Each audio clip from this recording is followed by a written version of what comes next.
Hello दोस्तों, नमस्कार। आपका स्वागत है आपकी अपनी YouTube channel target entrance exam पर।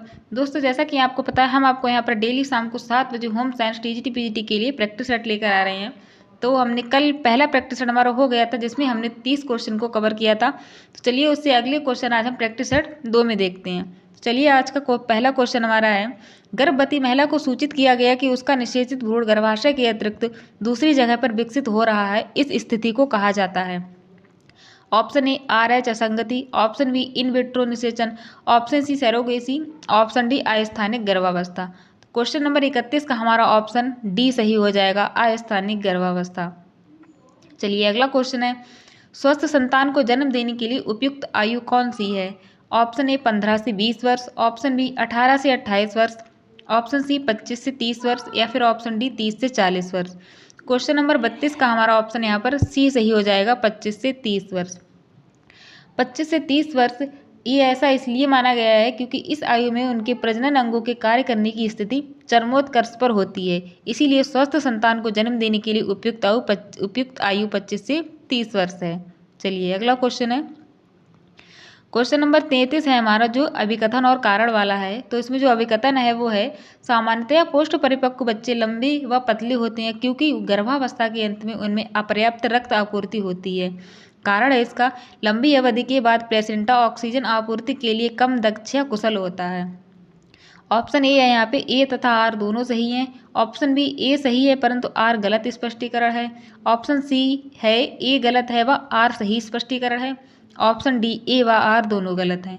क्वेश्चन नंबर 33 का हमारा ऑप्शन ए सही हो जाएगा, ए तथा आर दोनों सही है।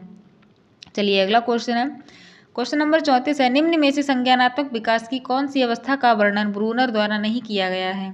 ऑप्शन ए क्रियात्मक प्रतिनिधान, ऑप्शन बी प्रतिमा प्रतिनिधान, ऑप्शन सी इंद्रिय गतिकाल, ऑप्शन डी प्रतीकात्मक प्रतिनिधान। तो दोस्तों क्वेश्चन नंबर 34 का हमारा ऑप्शन सी सही हो जाएगा, इंद्रिय गतिकाल। चलिए अगला क्वेश्चन है, सामूहिक अचेतन का प्रत्यय दिया गया। सामूहिक अचेतन का प्रत्यय किसके द्वारा दिया गया? ऑप्शन ए फ्रायड द्वारा, ऑप्शन बी एरिक्सन द्वारा, ऑप्शन सी कोहलबर्ग द्वारा, ऑप्शन डी जंग द्वारा। क्वेश्चन नंबर 35 का हमारा ऑप्शन ए सही हो जाएगा, फ्रायड द्वारा। फ्रायड के अनुसार व्यक्तित्व के 3 भाग हैं, इड, ईगो और सुपर ईगो। तो ये याद रखिए, इड, ईगो और सुपर ईगो। चलिए अगला क्वेश्चन है, समीपवर्ती विकास के क्षेत्र की अवधारणा को किसमें समझाया गया था? ऑप्शन ए पियाजे का सिद्धांत, ऑप्शन बी फ्रायड का सिद्धांत, ऑप्शन सी एरिक्सन का सिद्धांत, ऑप्शन डी वाइगोत्स्की का सिद्धांत। क्वेश्चन नंबर 36 का हमारा ऑप्शन डी सही हो जाएगा, वाइगोत्स्की का सिद्धांत। चलिए अगला क्वेश्चन है, प्रौढ़ शिक्षा लोगों के लिए लाभकारी है क्योंकि इससे वे अपने बच्चों की शिक्षा में रुचि लेंगे। ऑप्शन बी वे अपने को अधिक समृद्ध बना सकेंगे। ऑप्शन सी है प्रत्येक व्यक्ति अखबार पढ़ सकेगा। ऑप्शन डी वे परिवार नियोजन के लाभ समझेंगे। प्रौढ़ शिक्षा लोगों के लिए इसलिए लाभकारी है क्योंकि वे अपने को अधिक समृद्ध बना सकेंगे। तो यहाँ पे हमारा ऑप्शन बी सही हो जाएगा। चलिए अगला क्वेश्चन है, क्वेश्चन नंबर 38 है, किस अवस्था में यौन परिपक्वता के कारण बालक के शरीर में अनेक परिवर्तन होते हैं? ऑप्शन ए बाल्यावस्था, ऑप्शन बी किशोरावस्था, ऑप्शन सी युवावस्था, ऑप्शन डी बुढ़ापा। तो यहाँ पे हमारा ऑप्शन बी सही हो जाएगा, शरीर में हमारे अनेक परिवर्तन किशोरावस्था में ही होते हैं। चलिए अगला क्वेश्चन है, सेशन को लाइक करते रहिए भाई। जन्म के समय शिशु के सिर की लंबाई पूरे शरीर की लंबाई की कितनी होती है? ऑप्शन ए 1/4, ऑप्शन बी आधा, option C 2/3, option D 1/3। Question number 39 का हमारा ऑप्शन ए सही हो जाएगा, जन्म के समय शिशु के सिर की लंबाई पूरे शरीर की लंबाई की 1/4 होती है। और जन्म के समय शिशु के मस्तिष्क का भार होता है वो कितना होता है? 250 ग्राम। तो ये भी याद रखिए, कभी कभी क्वेश्चन पूछ लेता है कि जन्म के समय शिशु के मस्तिष्क का भार कितना होता है, तो आप कितना होता है? 250 ग्राम। चलिए ये आपको याद रखना है यहाँ पे, ठीक है। अगला क्वेश्चन है, क्वेश्चन नंबर 40 है, एक शिशु की पहली स्वैच्छिक गतिविधि है जिसमें संपूर्ण शरीर सम्मिलित होता है। ऑप्शन ए घुटनों के बल चलना, ऑप्शन बी रेंगना, ऑप्शन सी पलटना, ऑप्शन डी बिना सहारे के बैठना। तो क्वेश्चन नंबर 40 का हमारा ऑप्शन बी सही हो जाएगा, रेंगना। क्योंकि 6 वर्ष की अवस्था एक शिशु की पहली स्वैच्छिक गतिविधि रेंगना है जिसमें संपूर्ण शरीर सम्मिलित होता है। चलिए अगला क्वेश्चन है, क्वेश्चन नंबर 41 है 6 वर्ष के अंत तक सिर का शरीर से क्या अनुपात होना चाहिए? Option A 40%, option B 23%, option C 13%, option D 7%। तो क्वेश्चन नंबर 41 का हमारा आंसर डी सही हो जाएगा। 6 वर्ष के अंत तक सिर का शरीर से अनुपात 7% होना चाहिए। चलिए अगला क्वेश्चन है, क्वेश्चन नंबर 42 है सीखने की अक्षमता को कहते हैं, सीखने की अक्षमता को क्या कहते हैं ये बताना है आपको। ऑप्शन ए शालीनता, ऑप्शन बी वाक विकार, ऑप्शन सी मानसिक अक्षमता, ऑप्शन डी भावनात्मक अक्षमता। तो यहाँ पे क्वेश्चन नंबर 42 का हमारा ऑप्शन बी सही हो जाएगा। इसे हम वाक विकार कहते हैं। वाक विकार उसका अधिकांश सामाजिक मनोविज्ञानों के अनुसार मानव जो कुछ भी सीखता है उसका अधिकांश भाग दूसरों को देखकर, सुनकर व समझकर ही सीखता है। वाक विकार सीखने की अक्षमता होती है जिसमें हम क्या होता है, जिसमें हम किसी भी चीज़ को सीखने में हमें कठिनाई होती है, वो चीज़ हम जल्दी नहीं सीख पाते हैं, तो उसे हम क्या कहते हैं, उसे हम वाक विकार कहते हैं। चलिए अगला क्वेश्चन है बालकों में व्यवहारात्मक समस्या का एक मुख्य कारण है। ऑप्शन ए खराब स्वास्थ्य, ऑप्शन बी मातृवंचन, ऑप्शन सी परिवार का वृद्ध आकार, ऑप्शन डी बुद्धि। क्वेश्चन नंबर 43 का हमारा ऑप्शन बी सही हो जाएगा। इसका मुख्य कारण क्या है, मातृवंचन है। तो ये क्या होता है, जो बालक बचपन में अपनी माँ से किसी कारण अलग हो जाते हैं या फिर माँ के साथ नहीं रहते हैं या मातृ सुख से वंचित हो जाते हैं, उनके व्यवहार में कोई ना कोई समस्या बड़े होने पर दिखाई देती है, उसे ही हम क्या कहते हैं, उसे ही हम मातृवंचन कहते हैं। चलिए अगला क्वेश्चन है किंडरगार्टन व्यवस्था को किसने स्थापित किया? Option A Froebel, option B Pestalozzi, option C John Dewey, option D Maria Montessori. Question number 44 का हमारा ऑप्शन हो जाएगा वो ऑप्शन ए हो जाएगा, किंडरगार्टन व्यवस्था फ्रोवेल ने स्थापित की थी। चलिए अगला क्वेश्चन है, क्वेश्चन नंबर 45 है निम्न में से कौन सा विकास का सिद्धांत नहीं है? ऑप्शन ए विकास विशिष्ट से सामान्य की ओर अग्रसर होता है, ऑप्शन 2 विकास की विभिन्न अवस्थाएं होती हैं, ऑप्शन सी है विकास प्रतिमान की भविष्यवाणी नहीं की जा सकती है, ऑप्शन डी विकास एक निश्चित क्रम में अग्रसर होता है, ऑप्शन ई है विकास परिवर्तन का क्रम है। तो यहाँ पे आप लोगों को कूट दिया है, ऑप्शन ए है केवल 1 तथा 5, बी केवल 1 तथा 3, सी है केवल 3 तथा 5 या फिर डी केवल 3। तो क्वेश्चन नंबर 45 का पहले तो यहाँ पे हम देख लेते हैं कि विकास के सिद्धांत कौन कौन से होते हैं। तो पहला होता है विकास अमूर्त होता है, विकास प्राणी में विकास पहले होता है, तीसरा है विकास में विभिन्न अवस्थाएं होती हैं, चौथा है विकास एक निश्चित क्रम में अग्रसर होता है और पांचवा है विकास परिवर्तन का क्रम है। तो देख लीजिए यहाँ पे क्वेश्चन नंबर 45 का ऑप्शन हमारा बी सही हो जाएगा, केवल 1 तथा 3। विकास विशिष्ट से सामान्य की ओर अग्रसर होता है, ये नहीं है, और तीसरा है विकास प्रतिमान की भविष्यवाणी नहीं की जा सकती, ये भी हमारा आंसर नहीं होगा। तो यहाँ पे आंसर कौन सा होगा, ए तथा 3। चलिए अगला क्वेश्चन है, क्वेश्चन नंबर 46 है राष्ट्रीय महिला आयोग की स्थापना कब की गई? ऑप्शन ए 31 जनवरी 1992, ऑप्शन बी 31 जनवरी 1993, ऑप्शन सी 31 जनवरी 1994, ऑप्शन डी 31 जनवरी 1995। क्वेश्चन नंबर 46 का हमारा आंसर कौन सा हो जाएगा? क्वेश्चन नंबर 46 का हमारा ऑप्शन ए हो जाएगा, 31 जनवरी 1992 को राष्ट्रीय महिला आयोग की स्थापना की गई। चलिए इसके बारे में थोड़ा देख लेते हैं। राष्ट्रीय महिला आयोग का गठन 31 जनवरी 1992 को श्रीमती जयंती पटनायक की अध्यक्षता में किया गया। किसकी अध्यक्षता में किया गया? जयंती पटनायक। ये चाहे तो आप अपनी कॉपी में नोट कर सकते हैं, जयंती पटनायक की अध्यक्षता में किया गया था।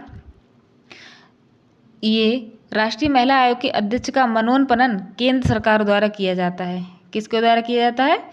केंद्र सरकार द्वारा किया जाता है। तो आपको यहाँ पे ये भी याद रखना है, इसका मनोनयन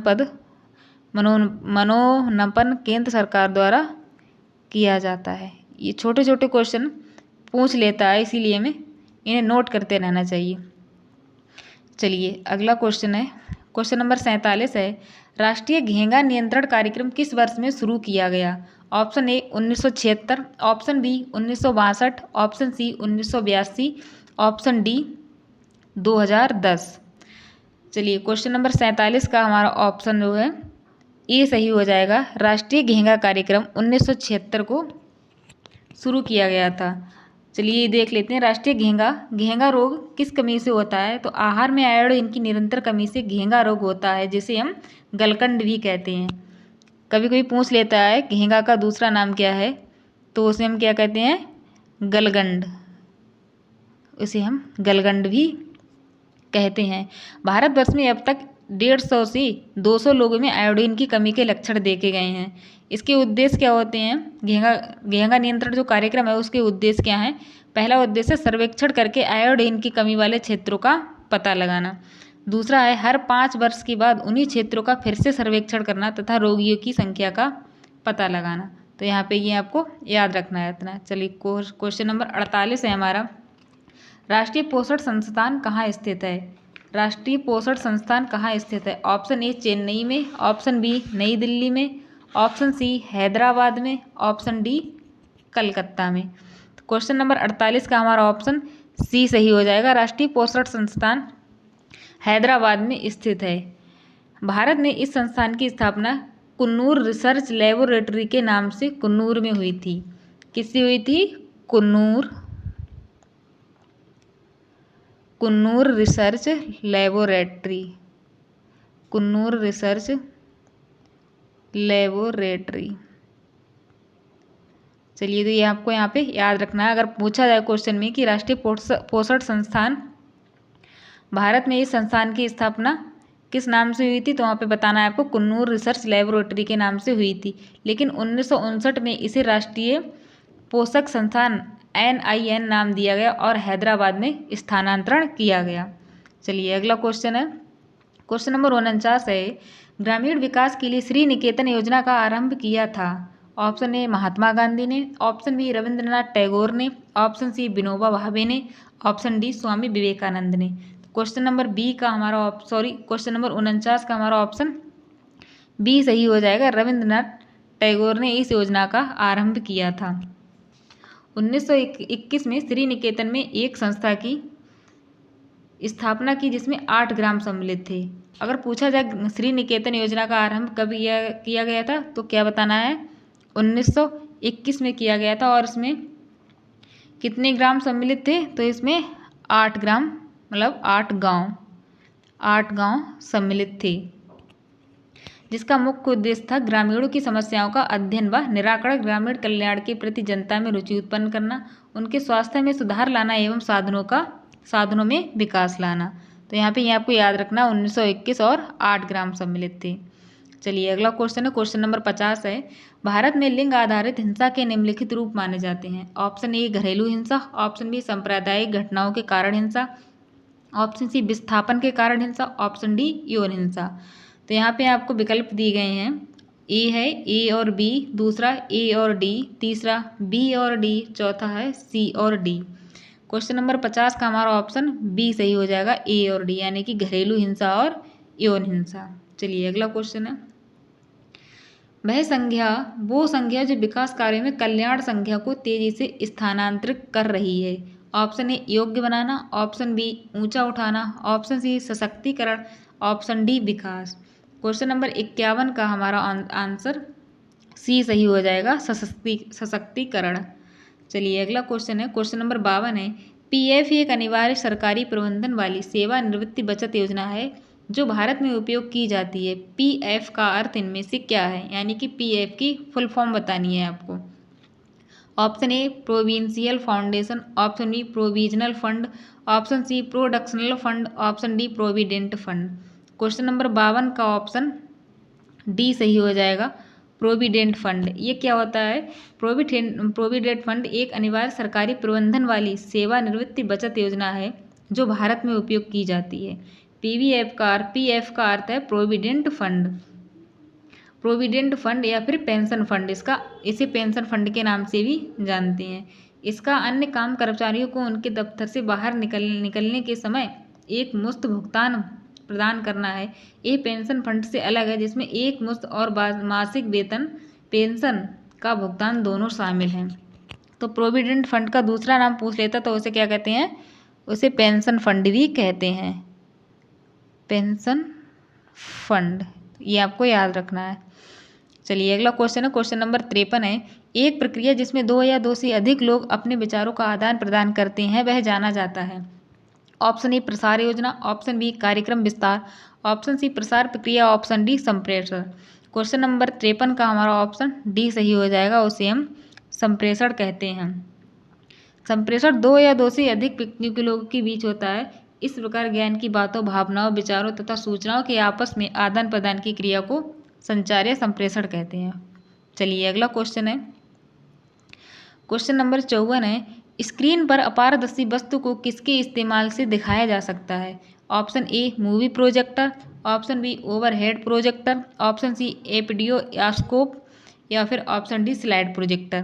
तो क्वेश्चन नंबर 54 का हमारा ऑप्शन डी सही हो जाएगा, स्लाइड प्रोजेक्टर के माध्यम से वस्तुओं को दिखाया जा सकता है। चलिए अगला क्वेश्चन है, क्वेश्चन नंबर 55 है। दो व्यक्तियों के मध्य संचार को जाना जाता है। ऑप्शन ए पारस्परिक संचार, ऑप्शन बी आत्म संचार, ऑप्शन सी जनता संचार या फिर ऑप्शन डी उपरोक्त में से कोई नहीं। क्वेश्चन नंबर 55 का हमारा ऑप्शन ए सही हो जाएगा, उसे हम पारस्परिक संचार के नाम से जानते हैं। संचार एक ऐसी प्रक्रिया है जिसमें एक व्यक्ति दूसरे व्यक्ति के साथ पारस्परिकता के आधार पर इस प्रकार अपनी बातों या विचारों को दूसरे व्यक्ति से बांटता है कि उसका सामान्य अर्थ निकल सके। संचार प्रसार का एक आवश्यक अंग है, ये एक शैक्षणिक प्रक्रिया है। संचार के माध्यम से हम अपनी बातों को दूसरे को बता सकते हैं और दूसरों की बातों को सुन सकते हैं। तो चलिए अगला क्वेश्चन हमारा, क्वेश्चन नंबर 56 है। सार्वभौमिक परिवर्तनों के उदाहरणों में निम्नलिखित सभी सम्मिलित हैं केवल। ऑप्शन ए प्रथम शब्द उच्चारण, ऑप्शन बी चलना, ऑप्शन सी पढ़ना, ऑप्शन डी मुस्कुराना। क्वेश्चन नंबर 56 का हमारा ऑप्शन सी सही हो जाएगा, पढ़ना। चलो यहाँ पे देखते थे सार्वभौमिक परिवर्तन क्या होता है। सार्वभौमिक परिवर्तन का तात्पर्य बालक की प्रारंभिक अवस्था के चहुमुखी परिवर्तन से है। चहुमुखी परिवर्तन से मतलब इसके अंतर्गत चलना, मुस्कुराना, दोहराना, प्रथम शब्द उच्चारण इत्यादि को शामिल किया जाता है, जबकि इसमें पढ़ना शामिल नहीं है। तो यहाँ पे हमारा ऑप्शन सी सही हो जाएगा। चलिए अगला क्वेश्चन है, क्वेश्चन नंबर 57 है। कौन सा आउटपुट डिवाइस नहीं है। आउटपुट डिवाइस बताना है, कौन सा आउटपुट डिवाइस नहीं है। Option A keyboard, option B mouse, option C scanner, option D monitor. Question number 57 का हमारा ऑप्शन डी सही हो जाएगा, मॉनिटर। मॉनिटर हमारा आउटपुट डिवाइस नहीं है, जबकि कीबोर्ड स्कैनर और माउस हमारे इनपुट डिवाइस हैं। चलिए अगला क्वेश्चन है, यहाँ पे ये पूछा है कौन सा आउटपुट डिवाइस है, तो मॉनिटर हमारा आउटपुट डिवाइस है और कीबोर्ड माउस स्कैनर है ये हमारे इनपुट डिवाइस हैं। चलिए अगला क्वेश्चन है, क्वेश्चन नंबर 58 है। किसी गांव में परिवार की संख्या उन परिवारों में पुरुष या महिलाओं की संख्या का अनुपात, ये इसका उदाहरण है। ऑप्शन ए निश्चित समष्टि, ऑप्शन बी वास्तविक समष्टि, ऑप्शन सी अनुमानिक समष्टि, ऑप्शन डी इनमें से कोई नहीं। क्वेश्चन नंबर 58 का हमारा ऑप्शन ए सही हो जाएगा, निश्चित समष्टि। निश्चित समष्टि क्या होता है, किसी गांव में परिवार की संख्या उन परिवारों में पुरुष या महिलाओं की संख्या का अनुपात ही निश्चित समष्टि का उदाहरण है। चलिए अगला क्वेश्चन है, क्वेश्चन नंबर 59 है। जब पिघली हुई घी में अम्ल शक्कर के साथ मिलाया जाए और उसका रंग खाली जगह हो जाए तो ये दर्शाता है कि घी में वनस्पति घी की मिलावट है। ऑप्शन ए नीला, ऑप्शन बी गहरा लाल, ऑप्शन सी हरा, ऑप्शन डी काला। क्वेश्चन नंबर 59 का हमारा ऑप्शन बी सही हो जाएगा, गहरा लाल हो जाता है। चलिए अगला क्वेश्चन है, आइए आज का हमारा लास्ट क्वेश्चन है, क्वेश्चन नंबर 60। अपहोल्स्ट्री का उपयोग किया जाता है। ऑप्शन ए फर्नीचर को ढकने में, ऑप्शन बी फर्श बिछावन में, ऑप्शन सी पलंग पर बिछाने में, ऑप्शन डी उपयुक्त सभी।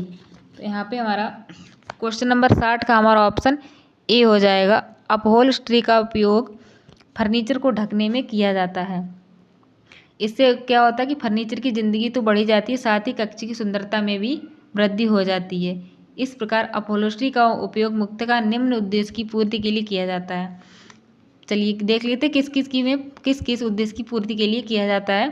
फर्नीचर की ज़िंदगी में बढ़ोतरी करना, अर्थात फर्नीचर को मजबूत एवं टिकाऊ बनाना, फर्नीचर की उपयोगिता बढ़ाना, कक्ष की सुंदरता में वृद्धि करना। चलिए आज की हमारी ये क्वेश्चन, आज के ये सेशन हमारा कंप्लीट हुआ। आज हमने ये 60 क्वेश्चन किए थे। जैसे भी हो आप कमेंट मतलब अपना आंसर कमेंट बॉक्स में कर सकते हैं। और कल भी हमारी शाम को 7 बजे होम साइंस की प्रैक्टिस सेट कल तीसरा लेकर आएंगे, जिसमें आपको इससे आगे के क्वेश्चन कराएंगे। चलिए आज के लिए इतना ही। धन्यवाद। जय हिंद, जय भारत।